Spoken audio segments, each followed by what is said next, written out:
All right, well, to discuss the Asian migrant crisis, I'm joined by international analyst Marco Vicenzino. What more do we know about this latest boatload and the fate of these migrants? It's not clear yet, but what they are subject to is either starvation on the boats or drowning. So the situation is quite desperate. In the last week, I mean, this is another international humanitarian crisis unfolding. In this case, we're dealing also with migrants, as is the case in Europe, in the Mediterranean. In this case, there's a pushback policy whereby none of the states of the region, whether it's Malaysia, Indonesia, Thailand, they do not want to accept them. When they're coming into port, they usually push them back. But 2,500 in the last week have managed to make it to Indonesia and Malaysia. Some of them brought in by fishermen. So, but thousands more. They're estimated more than 6,000 are just adrift at sea, basically with limited food, limited supply of drink, and like I said, either starvation or drowning.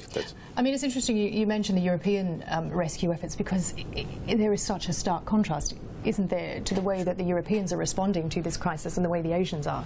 Completely different realities, completely different approaches, completely different worlds.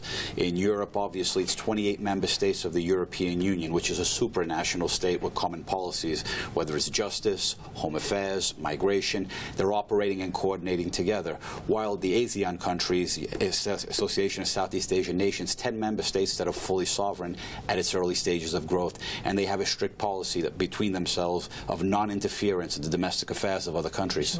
I mean, interesting that the UN has called this policy of pushback by the Asian nations appalling and inhumane, and there are calls for Myanmar and Bangladesh to recognize these people as citizens, because at the moment, that's the problem, isn't it? They're stateless, they're fleeing persecution, they've got no citizenship rights in their country. Do you think that would resolve the issue? Would it stop the trafficking? It wouldn't stop it. It's just, it deals also about how they're treated in country within the places they originate from.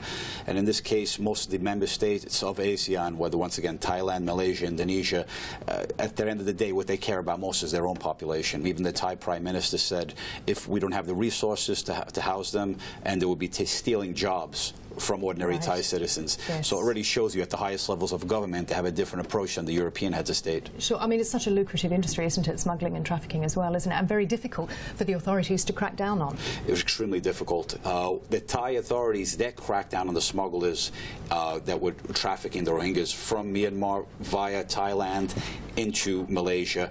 The authorities cracked down on that, and that crackdown began this whole current crisis.